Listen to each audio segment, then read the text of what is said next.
নারায়ে তাকবীর, আল্লাহু আকবার। ওই শেখ হাসিনার উঠানে দাঁড়ায় বলছে, যে উঠানে দাঁড়ায় আসে বলতো এরা জঙ্গি জঙ্গি, কেউ আল্লাহর নাম নিলে কারো দাড়ি টুপি দেখলেই বলতো জঙ্গি জঙ্গি। ওই গোপালগঞ্জের উঠানে দাঁড়ায় এসব বাণী দিছে না? দিছে তো ভাই। আবার এরকমও শোনা গেছে না যে গোপালগঞ্জের পাতা নড়ে না শেখ হাসিনার কথা ছাড়া। এমন একটা মিথ ছিল না? সে মিথ ভাঙ্গা চুরা চুরমার করে দিল তো গত পরশুদিন। ওখানে যে কি বলছে দেখেন, ডাক্তার শফিকুর রহমানের কথা এত ব্যালেন্স, এত সুন্দর, যার জন্য ওনার প্রেমে পড়ছি। বলছি না আমি আপনাদেরকে আগেও যে ডাক্তার শফিকুর রহমান স্যারের মতো একজন নেতা দরকার এই দেশে। আমি অ্যাকচুয়ালি কালকে একটা পোস্ট দিয়েছিলাম যে যারাই নেক্সট আওয়ামী লীগকে রাজনীতিতে ফেরানোর চেষ্টা করবে তাহলে দেশে একটা গৃহযুদ্ধ হবে, and I will fight it from ground. তার মানে বাংলাদেশে এসে আমাদের চোখের সামনে দিয়ে ওই জামাত রাজাকারদের ভোট দিবেন আর আপনারা বাড়িতে শান্তিতে থাকবেন। ওই শান্তিতে কিন্তু আমি থাকতে দেব না। এটা কিন্তু আমার বার্তা। আমাদের রায় একটাই, আমাদের আবার লুটপাটের রাস্তায় টেনে নিয়ে যেতে চায় কারা? চিনে রাখেন। এই পুরো লুটপাটের চক্র একেবারে সুরমার করে ভেঙে দিতে আগামী নির্বাচনে ইনসাফের কাফেলায় আজাদির লক্ষ্যে ভোট দেন। ইনকিলাব জিন্দাবাদ। তোমার যদি লোনের দরকার হয় ব্যাংকে যাবে, ওই তোমার আরএস খোঁচানো যাবে না, এসে খোঁচানো যাবে না, জমির খাজনাও যাবে না। এই কার্ড ব্যাংকে দেওয়ার সাথে সাথে টাকা দেবে। হয়তো 15,000 টাকা লাগবে, 15,000 দিল, নাহলে 20,000 লাগবে, 20,000 দিল। ওই ইন্সপেক্টর আবার তোমার থেকে 15,000-এ শতকরা 100 টাকা বা 200 টাকা ঘুষ দেওয়া লাগবে। ওটা জানে পারলে বলা লাচ্ছিতে পাশার তল থেকে চেয়ারও কাটাইলা হবে। আওয়ামী লীগ বিএনপি এক হয়ে বাংলাদেশে বড় কোনো অঘটন ঘটানোর চেষ্টা করছে। এই ঘটনা ইউনূস সরকার কিছুটা হলো টের পেয়ে জরুরি পদক্ষেপের কথা বলছে এবং প্রয়োজনে বাংলাদেশে ব্রুটাল পদক্ষেপ আসবে, যেটা আওয়ামী লীগ সহ্য করতে পারবে না। এমন ডলা খাবে তারা। আমার ভাই শহীদ কেন? তারা কি কোন দলকে নিষিদ্ধ নয়, তাহলে আমাদের দলকেও ভবিষ্যতে নিষিদ্ধ করতে পারে। তারেক রহমানের এই উক্তি নিয়ে সমালোচনা চলছে রাজনীতির মাঠে। রাজনীতির মাঠে বলা হচ্ছে যে তারেক রহমান তাহলে ভারতের সাথে চুক্তি করেই বাংলাদেশে এসেছে, যার কারণে সে আওয়ামী লীগকে নিষিদ্ধ করবে না বা করা যাবে না সেই বক্তব্য এখন নির্বাচনের মাঠে দিচ্ছে। আসলে কি তারেক রহমান ভারতের সাথে একটি চুক্তি করেই এসেছেন, যার ফর্মুলা হিসাবে গতকাল দেখলাম যে তারা বক্তব্য দিচ্ছেন যে আওয়ামী লীগ বিএনপি জাতীয় পার্টি একসাথে হয়ে দেশ গড়তে হবে। তাহলে খুনি হাসিনার দলকে একসাথে করার যে পরিকল্পনা, আওয়ামী লীগকে পুনর্বাসনের যে পরিকল্পনা এখনই শোনাচ্ছেন, নির্বাচনের পরে তারা যদি বিজয়ী হয় তাহলে আওয়ামী লীগ জাতীয় পার্টি আর বিএনপি দেশে থাকবে। ইসলামপন্থী বা জামাত ইসলামীর জন্য রাজনীতির মাঠ তারা অন্ধকার করে ফেলবে। যে চুক্তিটা তারা ভারতের সাথে করে এসেছে। আপনার ভোট আপনি দেবেন, যারে ভাল লাগে তারে দেবেন।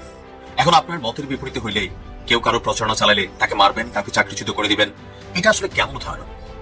একজন ভিক্ষুক তিনি দাড়িপাল্লার পক্ষে কথা বলায় তাকে ব্যাপক মারধর করা হলো। ভাই, একজন ভিক্ষুকের ভালো লাগছে, সে দাড়িপাল্লার সাপোর্টার, জামাতের সাপোর্টার, তো তার মনে হয়েছে জামাত ক্ষমতায় আসলে ভালো করবে, সে ভিক্ষা করার মাধ্যমে মানুষকে জামাতের প্রচারণা চালাচ্ছে, আর এতেই ক্ষিপ্ত হয়ে তাকে মারধরের ঘটনার দৃশ্যপট আজকে আমরা বাংলাদেশে দেখি। দর্শক, শেষ পর্যন্ত সরকার বোধহয় অনেক বেশি রকমের বিপাকে পড়ে গেল, বিশেষ করে হ্যাঁ ভোট না ভোট নিয়ে। সরকার দেদারসে যে হ্যাঁ ভোটের পক্ষে ক্যাম্পেইন চালাচ্ছিল এবং সরকারের যত ধরনের কলকবজা ছিল, সরকারি কর্মকর্তা কর্মচারী সেই কলকবজাদের হ্যাঁ ভোটের পক্ষে নামিয়ে দিয়েছিল এবং রাষ্ট্রের কাঁড়ি কাঁড়ি টাকা খরচ করে হ্যাঁ ভোটের ক্যাম্পেইন একটা উৎসবমুখর পরিবেশ তৈরি করেছিল। সংস্কৃতি মন্ত্রণালয় একের পর এক এটা নিয়ে গান তৈরি করে। অবশেষে আদালতের একটি বিশেষ রায়ের মাধ্যমে সম্ভবত বাংলাদেশের কোটি কোটি মানুষ যারা জাতীয়তাবাদে বিশ্বাস করেন, বাংলাদেশি জাতীয়তাবাদে, যাদের মধ্যে অগাধ দেশপ্রেম, সেই কোটি কোটি মানুষের একটা পরাজয় ঘটেছে, এটুকু আমরা বলতে পারি। এবং একই সঙ্গে সেনা প্রধানেরও পরাজয় ঘটেছে কিনা, তারেক রহমানেরও পরাজয় ঘটেছে কিনা। দেখেন কি সুন্দর বক্তব্য দিছে, কোথায় কোন কথা বলতে হবে উনি জানে। উনি কি বলছে, আমি এখানে কোনো প্রতিশোধ নিতে আসি নাই, প্রতিশোধের কোনো কথা বলতে আসি নাই, আমি এখানে আসছি ইনসাফ কায়েম করার জন্য। ইনসাফ কায়েম করতে হবে। এই গোপালগঞ্জ বাংলাদেশের বাইরে না, গোপালগঞ্জের জনগণ বাংলাদেশের জনগণের বাইরে না। আপনারা আমার মা বোন ভাই ব্রাদার, আপনাদের নিয়ে আমরা একটা নতুন বাংলাদেশ গড়তে চাই। আপনারা পাশে থাকলে আমরা একটা সুন্দর বাংলাদেশ গড়তে পারবো। কি সুন্দর কথা, সবাই সেখানে ভাই গোপালগঞ্জবাসী তো সেখানে ছিল, তারা হাততালি দিছে, নারায়ে তাকবীর, আল্লাহু আকবার স্লোগান দিছে এবং জামাতের পিছনে পিছনে হাঁটছে। জামাতের আমির সাহেব কিন্তু বক্তব্য রাখে গাড়িতে উঠা চলে আসে নাই, ওইখানে বাজারে হাটে ঘাটে সবাই দোকানে দোকানে গেছে, হাত মিলাইছে। কোন জায়গায়? গোপালগঞ্জে। তার মানে গোপালগঞ্জবাসী জামাত ইসলামকে মাইনা নিল। হ্যাঁ, মাইনা নিল। ভাই ব্রাদার, মানুষ একটা নিরাপদ আশ্রয় চায়। হ্যাঁ ভাই, মানুষ একটা নিরাপদ আশ্রয় চায়। এই যে আমার পাশে একটা গাছ আছে না, এই গাছের মধ্যে সন্ধ্যার পরে না প্রচুর টিয়া পাখি আসে। এখন আসে না। মাঝখানে একটা ঘটনা হয়েছে, এই বাসারই যে কোনো একজন ওই টিয়া পাখি ধরার চেষ্টা করছিল ভাই, একটা খাঁচা টাচা বানায়া জাল দিয়া ওই টিয়া পাখি ধরার চেষ্টা করছে। ওই রাতের বেলা যে টিয়া পাখিগুলো উইরা গেছে না, আজ পর্যন্ত আর ফেরত আসে নাই, কারণ তারা যাই না গেছে এখানে বিপদ, এখানে আজরাইল আছে, তারা এখানে বাঁচতে পারবে না। ঠিক তেমনি মানুষ যদি বুঝা ফেলা ভাই এটা বিপদ, এখানে আশ্রয় নেওয়া যাবে না, এখানে আশ্রয় নিলে জীবন শেষ, তখন মানুষ কি করবে ভাই? খুঁজা বেড়াবে। যে জামাতে ইসলামের কথা কেউ শুনতে পারতো না, যে দাড়িপাল্লার নাম কারো মুখে ছিল না, আজকে সেই দাড়িপাল্লার নাম গোপালগঞ্জবাসীর মুখে। গোপালগঞ্জবাসী বলতেছে জামাতে ইসলামের পক্ষে আছি, কারণ ওই যে একটা নিরাপদ আশ্রয় চায়। ওনারা বুঝা ফেলাইছে যে জামাতে ইসলামই হচ্ছে একমাত্র নিরাপদ আশ্রয়। হ্যাঁ ভাই, আপনারা দেখেন 12 তারিখের পরে জামাতে ইসলাম ক্ষমতা আসার পর অনেকেই মনে করতেছে আওয়ামী লীগের উপরে হামলা হইতে পারে, আবার ওই বিএনপি যারা এখন এই যে জীবন নিতেছে ভাই, হ্যাঁ ভাই, জীবন নিয়ে চলে যেতেছে। এই তফসিল ঘোষণার পর থেকে এই পর্যন্ত না হইলো 10-12 জনের জীবন চলে গেছে। কারণ কি কারণ? যারাই জীবন নিছে তারা কিন্তু তখন দেখবেন পালাইতে থাকে, পালায়া বেড়াবে। কিন্তু আমি মনে করি আইনের হাত থেকে আপনারা পালাইতে পারবেন না। জামাত আপনাদের গায়ে হাত দিবে না, জামাত ওই দল না আপনাদের গায়ে হাত দিবে। জামাত টোটালটা ভাই একটা অন্যরকম দল। ধরে নিতে পারেন জামাত একটা মিলিটারি দল। মিলিটারির মধ্যে যেমন আইন শৃঙ্খলা নিয়ম কানুন মাইনা চলতে হয়, জামাতে ইসলামও তেমনি আইন কানুন নিয়ম কানুন মাইনা চলতে হয় ভাই। এখানে ভুল করলে কোনো ক্ষমা নাই। মিলিটারিতে ভুল করলে আপনি থাকতে পারবেন না, বাইক করে দিবে, কোর্ট মার্শাল হবে। ঠিক তেমনি ভাই এখানেও বিচার হয়, এখানে কোনো অপরাধ মাইনা নেয় না। এমন একটা সুশৃঙ্খল দলের কাছে মানুষ তো আশ্রয় নিবেই। আপনারা যত ভুল করবেন ততই এখানে এসে আশ্রয় নিবে। দেখেন না, অনেকে এর মধ্যে দল ছাইরা জামাতে এসে যোগ দিছে, শত এরকম তো আমরা দেখতেছি। গতকালকে আমি দেখছি 300 জন একসাথে চলে আসছে, এবং দুধ দিয়া গোসল করতে দেখছি আমি একজনকে। হ্যাঁ ভাই, উনি বিএনপি করতো, উনি দুধ দিয়া গোসল কইরা ডক্টর শফিকুর রহমান মাসুদকে বুকে জড়ায় ধরছে। দুধ দিয়া গোসল কইরা বুকে জড়ায় ধইরা 300 ওনার কর্মী নিয়া জামাতে ইসলামে যোগ দিছে। চিন্তা করেন কেন দুধ দিয়া গোসল করলো? অতিষ্ঠ হয়ে গেছে। হ্যাঁ ভাই, অতিষ্ঠ হয়ে গেছে। অন্যায় অনিয়ম সবাই মাইনা নিতে পারে না, যার বিবেক আছে সে মাইনা নিতে পারে না। আমি তো মনে করি তারেক রহমান সাহেব নিশ্চয়ই আপনারও বিবেক আছে, আপনার বিবেক ওইগুলো বাঁধতেছে, নিশ্চয়ই আপনি বিবেকের কাছে পরাজিত হয়ে যাচ্ছেন ডে বাই ডে। আপনি নিজে খেয়াল করে দেখেন, আপনার দলই কিন্তু আপনাকে বেজ্জতি করতেছে, ছোট করতেছে। আপনার দলের লোকজনের কারণেই আপনার মাথা হেট হয়ে যাচ্ছে, নিশ্চয়ই হেট হয়ে যাচ্ছে। হয়তো মঞ্চে প্রকাশ করেন না, আপনি এখন নির্বাচনের প্রচারণায় আছেন। এখন আপনি বলেন যে আমার দলের লোক ওই শেরপুরে একজনের মার্ডার করছে, তাহলে তো আপনি ভোট পাবেন না। আপনাকে এখন না জানার ভান করতে হইতাছে, এটাই সবচেয়ে দুঃখের ব্যাপার। মানে আমি জানি তারপর আমি না জানার ভান করতেছি, তার মানে আমাকে অভিনয় করতে হচ্ছে। আসলে নেতা সেই হইতে পারে যে বড় অভিনেতা হইতে পারে। তার মানে কি নেতা সেই হইতে পারবে যে বড় অভিনেতা? না, ওই দিন শেষ। নেতাকে আর অভিনেতা হওয়ার দরকার নাই, সৎ নেতার খোঁজে আমরা আছি। বাংলার জনগণ সৎ নেতা খুঁজে বেড়াইতেছে, বাংলার জনগণ এখন সৎ নেতার খোঁজে আছে। ওই যে বলে না আমি বাংলাদেশ, সেই বাংলাদেশ একজন সৎ নেতার খোঁজে আছে। আর সেই সৎ নেতা 12 তারিখে আপনাদের সামনে আসবে। 12 তারিখে নির্বাচনের পর হয়তো 2-3 দিন লাগবে, 2-3 দিন পরে আপনাদের সামনে আইসা হাজির হবে, এবং আমাদের সামনে, এই জাতির সামনে উনি প্রথম যে বক্তব্যটা দিবে, সেই বক্তব্যের মধ্যে কি থাকতে পারে তার একটা ইঙ্গিত দিয়া ভিডিওটা শেষ করব। আমি অ্যাডভান্স বইলা রাখতেছি, অ্যাডভান্স আগাম বইলা দিতেছি, উনার প্রথম ভাষণের মধ্যে থাকবে আওয়ামী লীগের যারা অন্যায় করছেন, অপরাধ করছেন, আপনাদের বিচার বাংলাদেশের যে আইন কানুন আছে সে আইনের মধ্যেই হবে। বাকিটা কি? বাকিটা হইল ক্ষমা ঘোষণা, একদম সাধারণ ক্ষমা ঘোষণা। ছাত্রলীগ বলেন, যুবলীগ বলেন, শ্রমিক লীগ বলেন, যে কোনো লীগ থাকুক না কেন, যারা অন্যায় করে নাই, যারা আইনের চোখে অপরাধী না, তাদের জন্য কোনো ভয় থাকবে না।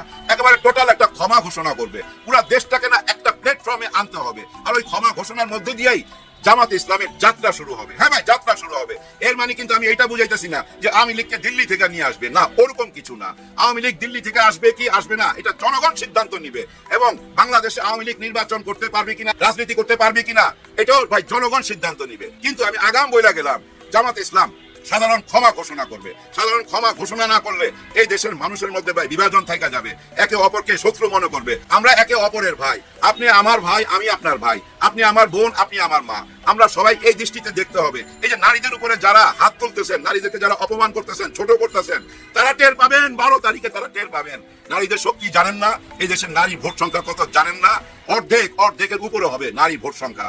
দেখবেন ওনারা এই মাসের শেষে রাস্তায় নামতেছে। 10 লক্ষ নারী যখন রাস্তায় নামবে তখন আপনারা জবাব পাবেন। নারীদের গায়ে হাত দিলা নিজেদেরকে আর পচায়েন না, এত নিচে নামায়েন না ভাই, এত নিচে নামায়েন না।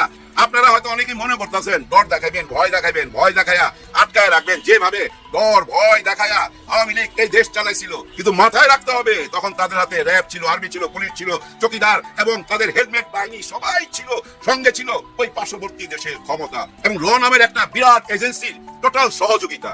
তাও তো পারে নাই। যার এত ক্ষমতা ছিল সেই যখন পারে নাই, আপনি কি নিয়ে পারবেন? একটু হিসাব মিলাই দেখেন। ওই যে গোপালগঞ্জের দিকে তাকাইলে বুঝেন না গোপালগঞ্জের বাসীর কি ত্যাগ ছিল যখন হাসনাত আব্দুল্লাহ গেছিল, পারলে মাইরাই ফেলায় ওইখানে। কিন্তু দেখেন ডাক্তার শফিকুর রহমান স্যার যাওয়ার পর সবাই চুপ কেন? কারণ গোপালগঞ্জবাসী বুঝা ফেলাইছে আমাদের পিছনে তো এখন পুলিশ নাই, পুলিশের সহযোগিতা পাবো না, র্যাবের সহযোগিতা পাবো না, আর্মির সহযোগিতা পাবো না, যার জন্য না চুপ হয়ে গেছে। ঠিক তেমনি আপনারাও চুপ হয়ে যাবেন ভাই 12 তারিখের পরে।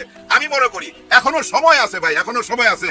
নিজেদের ভুল বুঝানা ওই মঞ্চে দাঁড়ায় প্রকাশ করে দেন, কিন্তু ওই মঞ্চে দাঁড়ায় যখনই আপনি ওই রাজাকার আলবদর ওই 71-এর গীত গাইবেন, আপনারা যখন বলবেন 30 লক্ষ মা বোনের ইজ্জত নিয়ে চলে গেছে, আপনাদের লোকজন এসে বলে জামাতকে ভোট দিবেন না, জামাতকে ভোট দিলে মেয়েরা নিরাপদ না, এরা মেয়েদেরকে ঘর বাড়ি থেকে টাইনা বাইর করে নিয়ে যাবে। আপনারা যখন বলেন জামাতের কেউ ভোট চাইতে আসলে, আপনারা যখন বলেন জামাতের কেউ নারী ভোটার আসলে ভোট চাইতে তার ছায়া টান দিয়া খুইলা ফেলাইতে, কত বড় কথা! হায় হায়, আমি যদি লিডার হইতাম তারপরে না ওর জিব্বাটা টিপে দিতাম এবং ওর কানে ধইরা না আমি জেলখানায় দিয়ে দিতাম, পুলিশের হাতে দিয়ে দিতাম যে এটা আমার দলের লোক, আমার ছেলে, এই যে নেন। আর ওই বাবাকে আরো শক্ত হইতে হবে। আপনার ছেলে রাস্তায় মার খায়া জীবন দিবে, আপনার মেয়ে রাস্তায় মার খায়া মাথা ফাটবে, তাকে সিলাই দিতে হবে। আর আপনারা বাবা হয়ে চুপ থাকবেন, আপনারা খালি বলবেন যে ঠিক আছে একটা জিডি কইরা দেই। আর ওই যে অভিযোগ করলেই কি শেষ হবে? না, আপনার সন্তানকে বাঁচাইতে হইলে আমি জামাত ইসলামকে বলতেছি, আপনাদের সন্তানকে যদি বাঁচাইতে চান তাহলে প্রতিরোধ গড়া তুলুন। ইয়েস, প্রতিরোধ গড়া তুলুন। ওই অভিযোগ করবেন, জিডি করবেন, এরা থামবে না, এরা আরো জুলুম করবে। আর যদি আপনারা প্রতিরোধ গড়া তুলেন তাহলে ওরা কিচ্ছু করতে পারবে না। মহল্লায় গ্রামে গ্রামে ভাই 50 জন করে টিম বানায় দেন, সবাইকে বাসের লাঠি দিয়ে পাহারা দিতে কন, মারামারি করার জন্য না, শুধু প্রতিরোধ করার জন্য। দেখবেন ধ্বংস হয়ে যাবে এসব চাঁদাবাজরা, ধ্বংস হয়ে যাবে এসব ক্রিমিনালরা। এদেশের আইন কানুন প্রশাসনের উপরে ভাই মানুষের ভরসা চলে যেতেছে, দিন দিন ভরসা চলে যেতেছে। সামনে নির্বাচন, কিভাবে নির্বাচন হবে সেটাই বড় প্রশ্ন। হ্যাঁ ভাই, এই যে তফসিল ঘোষণার পর থেকে এই পর্যন্ত যদি 10-12 জন পৃথিবী ত্যাগ করতে পারে, এবং আপনাদের মনে আছে কিনা শেখ হাসিনার নির্বাচনের শেষ নির্বাচনের সময় প্রায় 140 জনের উপরে এই পৃথিবী থেকে গেছে। নির্বাচন আসলে মা বোনের বুক খালি হবে, এরকম নির্বাচন চাই না, দরকার নাই এরকম নির্বাচন। এই গণতন্ত্রেরও দরকার নাই। যদি গণতন্ত্র দিতে চান, যদি সত্যি সত্যি একটা সোনার বাংলাদেশ করতে চান, তাহলে প্রতিরোধ গড়া তুলুন। ভাই ব্রাদার, একটা জিনিস খেয়াল করেন, গত 15 মাসে, গত 16-17 মাসে যে হারে মা বোনদের বুক খালি হয়েছে 200 থেকে 250-এর উপরে, এইটা কোনো কথা হলো? ডক্টর ইউনূস স্যার আপনার আমলে এইভাবে মানুষ জীবন দিবে, এটা তো মাইনা নেওয়া যায় না। যার জন্য আমি বলবো জামাত ইসলামকে না নিজেদেরই একটা প্রতিরোধ গড়া তুলতে হবে। আর ওই প্রতিরোধ করার জন্য ওইভাবে টিম বানায় দিতে হবে, অন্তত ওই নির্বাচন পর্যন্ত। উপরওয়ালার কাছে খালি ভাই বলি নির্বাচনটা খালি সুষ্ঠুভাবে হয়ে যাক, আর কিচ্ছু চাই না, নির্বাচন পর্যন্ত যেন আমরা পৌঁছাইতে পারি। কারণ এখন এমন এক ষড়যন্ত্রে নামছে দুই দল মিলা, যারা ওই যে ভারতে পালায় গেছে এবং এখানেও আছে, যারা মনে করতেছে আমরা হেরে যাব, তারা এখন নির্বাচনটা বানচাল করতে চাইবো। আর এই বানচাল করার জন্যই ভাই ওই যে মার্ডার হইতেছে, মাথায় বাড়ি দিতেছে, ইট তুলা ফালাইতেছে, যা ইচ্ছা তাই করতেছে। আগামী এই 2 সপ্তাহের মধ্যে আরো বড় বড় ধরনের অঘটন ঘটাইতে পারে ভাই। এই দেশে একসাথে সিনেমা হলের মধ্যে 64টা জেলার মধ্যে বোম ব্লাস্ট করে দিছিল না, বোম ফুটাইছিল না সিনেমা হলে, আপনাদের মনে আছে? ওই যে Ajanta cinema hall, Mymensingh Ajanta cinema hall, আমারই ছবি ছিল, আমারই ছবির মর্নিং শোতে ওই বোমাটা ফাটছিল। হ্যাঁ ভাই, ছবির নাম ছিল বোমা হামলা, আর ওই বোমা হামলাটা করছে অজন্তা হলে। তারপরে 64টা জেলায় আমার প্রতিনিধি মারা গেছে, 3-4 টুকরা হয়ে গেছিল। যাই হোক, ওই আলাপটা আরেকদিন করা যাবে। দেশ ওরকম একটা অস্থিতিশীল পরিস্থিতিতে ফেলে দিতে পারে। হ্যাঁ ভাই, ষড়যন্ত্রকারীরা ওইদিকে নিয়ে যাচ্ছে, সবাই সাবধান হন, প্রশাসন সাবধান হন। আর জনাব ওয়াকার সাহেব, আপনাকে শেষ কথাটা বলতে চাই, ইতিহাসের পাতায় কি আপনার নাম লেখা থাকবে না? থাকবে। এ দেশ কারা কারা পরিচালনা করছে ওই ইতিহাস লিখতে গেলে একটা জায়গায় লিখতে হবে।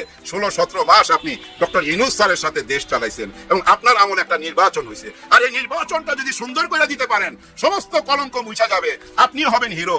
আর যদি না পারেন, ডক্টর ইউনূস স্যারকে নিয়ে আপনিও ওই ইতিহাসের কলঙ্কিত পাতায় চলে যাবেন। সবার জন্য সবাই দোয়া করবেন। আল্লাহ হাফিজ।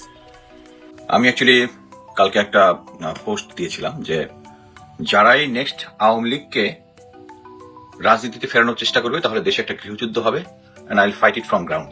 তার মানে বাংলাদেশে এসে ভিডিওতে বলে দিচ্ছি যাতে এটা সবাই মার্ক করে। এখানে মেইন জিনিসটা আমি যেটা দেখলাম, এটা আমি এর আগে একটা ভিডিওতে বলেছিলাম যে ডিজিএফআই, যেটা পুরা জেনারেল ওয়াকারের আওতাধীন এবং ভারতের আজ্ঞাবহ, এরা কিছু অফিসারকে রাখে তাদের কাজ করার জন্য, যেটার মধ্যে ডিনায়াবিলিটি আছে। মনে করেন 1% ডিজিএফআই একজন অফিসার আছে যার ক্যারিয়ার ভালো, উনি ডিজিএফআই জাহাঙ্গীর গাদ্দার একটা, তার প্রশ্ন, তারেক জিয়াকে নিয়মিত সিচুয়েশন রিপোর্ট দেয়। আর বাকিগুলো আছে হচ্ছে অনলাইনে অ্যাক্টিভিজম করে ইয়ার বিরুদ্ধে, কি বলে জামায়াতের বিরুদ্ধে, শুধু না ওই না ভোটের পক্ষে এবং অন্যান্য জিনিস করে। আমি এরকম একটা অফিসারের সাথে তর্ক করতে গিয়া আমি তখন বললাম যে আওয়ামী লীগ যদি আসে তাহলে আমি সামনে থেকে যুদ্ধ করবো, পরে আমি একটা স্ট্যাটাস আগে দিচ্ছি।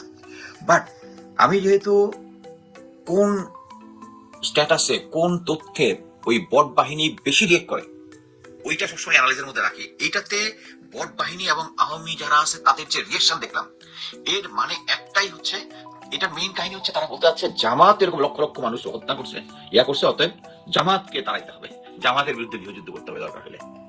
এবং কিছু কিছু লোক, পুরা বিএনপির কিছু লোক বলে দিল আমার বিরুদ্ধে যুদ্ধ করবে, যখন যুদ্ধ যদি এটা এই ইয়াটা যখন হবে যুদ্ধ করবে। আমি বললাম আপনার সাথে তো আমার যুদ্ধ হবে কেন, কারণ আপনি তো আওয়ামী লীগকে চান না, কি আওয়ামী লীগের বিরুদ্ধে যুদ্ধ করছেন, তো যুদ্ধে তো আমি আর আপনি তো এক দল, মানে না জামাত ওই একই কাজ করছে। সো এখানে থেকে আমার ডিডাকশন হচ্ছে যে অনেকগুলা কেস, একটা হচ্ছে প্রথম আপনার টাইমসের জেনারেল তারেক রহমানের বিএনপির চেয়ারপারসন তারেক রহমানের ইয়াটা দেখেছেন যে উনি বলেছে যে কোন দলকে উনি নিষিদ্ধ করতে চান না। It's a clear indication.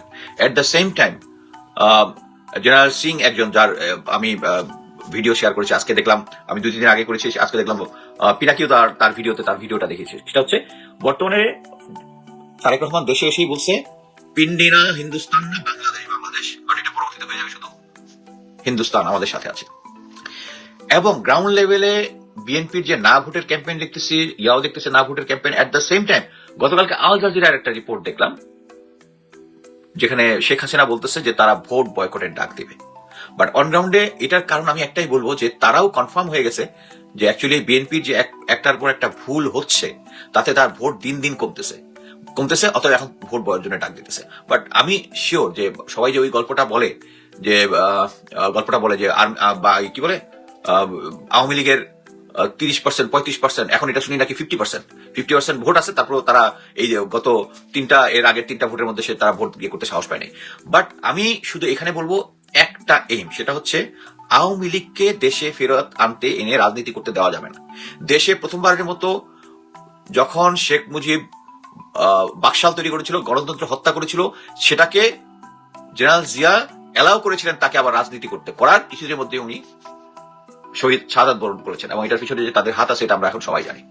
So এরকম সিচুয়েশনে যদি আমরা, এবং ওই কনভারসেশনের মধ্যে একটাই যে তারা অলরেডি, আপনি যদি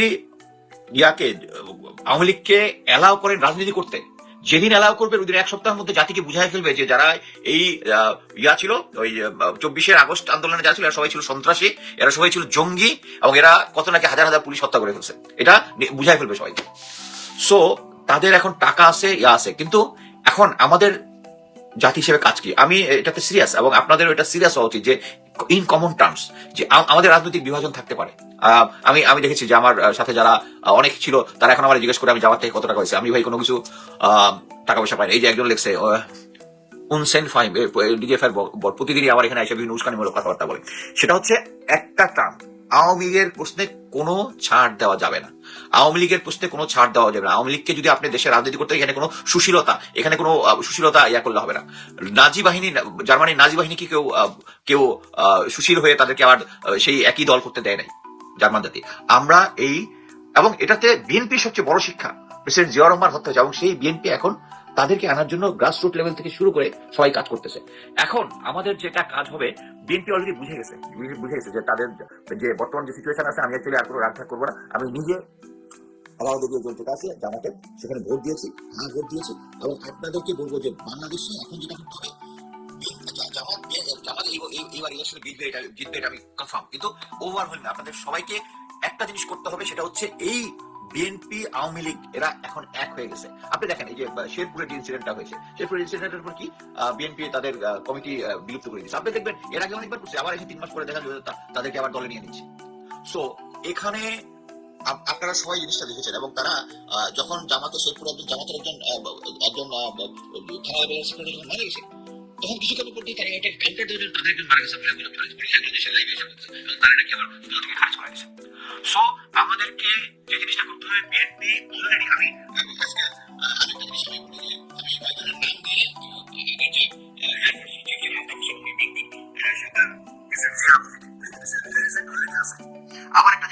ক্যাপ্টেন শাহনাজ বলেছিল যে তার কনক সারোয়ার ভাইয়ের শোতে যে 5 জন বিএনপির নেতা তারা নিয়মিত শেখ হাসিনার সাথে দেখা করতে খাম নিয়ে আসতো। আমি শাহনাজকে কতবার জিজ্ঞেস করেছি যে তোমাকে কি বিএনপি জানতে চেয়েছে এই 5 জনকে? না, করতে চায় নাই। আপনি চিন্তা করেন যে বিএনপি তো ইচ্ছাই নাই যে আমি যদি জানি যে আমার ঘরের ভিতরে কেউ ফরেন এজেন্ট আছে, আমি তো আগে খোঁজ দিই ভাই যার কাছে পাইছি কিনা, বিকজ তারা সবকিছু জানে। এবং এই যে এই গত 16 বছর যে আমাদেরকে জামাত আমাদেরকে যে আওয়ামী লীগ যে দাবড়াইছে, এই বিএনপির লোক যদি সহায়তা করতে, আমি আগের ভিডিওতে বলছি যে 22 দেশের যত আন্দোলন ছিল এটার পিছনে কিন্তু ইভেন আমেরিকাও সাপোর্ট দিচ্ছিল। তারা এখন পর্যন্ত সাপোর্ট দিচ্ছে না। কি জন্য দিচ্ছে না? কারণ তারা জানে যে ভারতের কোলে গিয়ে বসে থাকবে, তারা ভারতের কোলে গিয়ে বসে থাকবে। সো আমেরিকা চায় না। হ্যাঁ, আমি একটা স্ট্যাটাস দিচ্ছি যে আমরা আমেরিকার সাথেও চাই না, নতজানু হইতে চাই না, ভারতের ইয়াতেও নতজানু হইতে চাই না। কিন্তু একটা জিনিস বুঝতে হবে, প্রেজেন্ট সিচুয়েশন আপনাকে অ্যাসেস করতে হবে। আপনি এখন যদি আমেরিকার যে সিচুয়েশন আছে, হ্যাঁ, এখন যে সিচুয়েশন আছে তাতে আপনি যদি বলেন আমেরিকারও মানি না, তাহলে বিএনপি তো চোখ বন্ধ করে ইন্ডিয়ার সাথে হাত মিলাই দিয়া আপনারা মানে সত্যানাশ করে দিন।